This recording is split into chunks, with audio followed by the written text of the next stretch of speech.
हिंदू पौराणिक महाकाव्य रामायण में सीता हरण के दौरान पुष्पक विमान का उल्लेख मिलता है। पुष्पक विमान में ऐसी कई खासियत मौजूद थी जो आज के विमानों में भी मिलना मुश्किल है। लेकिन क्या आप जानते हैं कि असल में यह विमान किसका था? चलिए आज हम आपको इसके कुछ ऐसे तथ्यों के बारे में बताते हैं जो आपने मुश्किल ही सुने होंगे। पुष्पक विमान रावण की अद्भुत संपत्तियों में से एक था। लेकिन क्या आप जानते हैं कि रावण को यह विमान कैसे प्राप्त हुआ?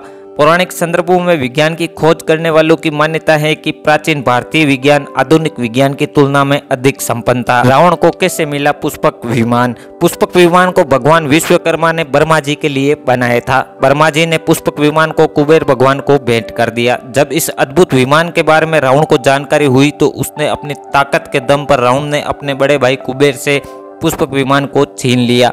रावण की मृत्यु के बाद विभीषण इसका अधिपति बना। उसने फिर से इसे कुबेर को दे दिया। कुबेर ने इसे राम को उपहार दिया और राम ने लंका विजय के बाद अयोध्या इसी विमान से पहुंचे थे। क्या है पुष्पक विमान में खासियत? पुष्पक विमान का आकार मोर की आकृति जैसे था। यह विमान मंत्रों द्वारा सिद्ध किया हुआ था। पुष्पक विमान में एक लड़ाकू विमान भी था जिसके संबंध में जानकारी सुंदरकांड रामायण के 7वें अध्याय में मिलती है। यह विमान वायु और अग्नि की ऊर्जा से उड़ान भरता था। अपनी विशिष्ट डिजाइन के चलते पुष्पक विमान का आकार को छोटा या बड़ा भी किया जाता था।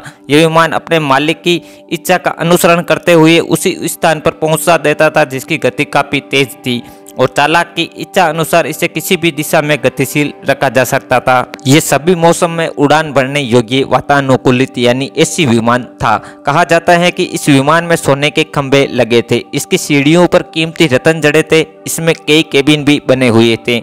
विमान में नीलम से बना एक सिंहासन मौजूद था। ये विमान रात में भी उड़ान भरने के योग्य था।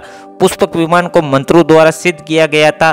तब चालक उन मंत्रों का जाप करता तब ये विमान उड़ान भरता था। यह दिन और रात दोनों समय में गतिमान रहने में समर्थ था। तकनीकी दृष्टि से पुष्पक विमान में इतनी खूबियां थी जो वर्तमान विमानों में भी नहीं है। पुष्पक विमान की एक विशेषता यह भी थी कि यह केवल एक स्थान से दूसरे स्थान तक ही उड़ान नहीं भरता था बल्कि यह एक ग्रह से दूसरे तक आवागमन में भी सक्षम था। यानी यह अंतरिक्ष यान की क्षमताओं से भी युक्त था।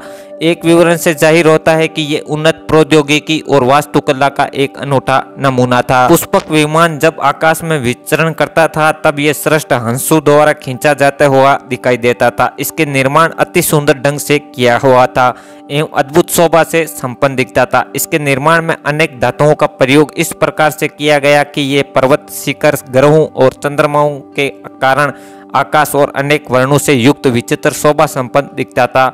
उसका भूमि क्षेत्र श्रवण मंडित कृत्रिम पर्वतमालाओं से परिपूर्ण था। क्योंकि विमान गमन में अपने स्वामी की इच्छा के अनुसार भ्रमण करने में सक्षम था, इसे इसके स्वामी कुबेर द्वारा देवताओं को यात्रा के लिए भी दिया जाता था। एक बार रावण ने कुबेर से उसकी नगरी लंकापुरी एवं ये विमान बलपूर्वक छीन लिया था। तभी कुबेर ने वर्तमान तिब्बत के निकट नई नगरी अलकापुरी का निर्माण करवाया।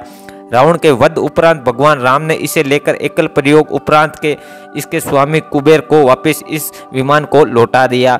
इस एकल प्रयोग को विभीषण के बहुत निवेदन पर राम ने सब लोगों को लंका से अयोध्या वापसी हेतु इस विमान का प्रयोग किया था।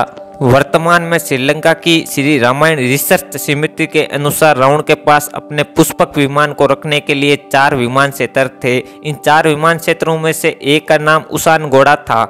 इसी हवाई अड्डे को हनुमान जी ने लंका दहन के समय जलाकर नष्ट कर दिया था। अन्य 3 हवाई अड्डे जो थे वो सुरक्षित बच गए थे। धन्यवाद। अगर वीडियो अच्छा लगा है तो वीडियो को लाइक और चैनल को सब्सक्राइब जरूर करें।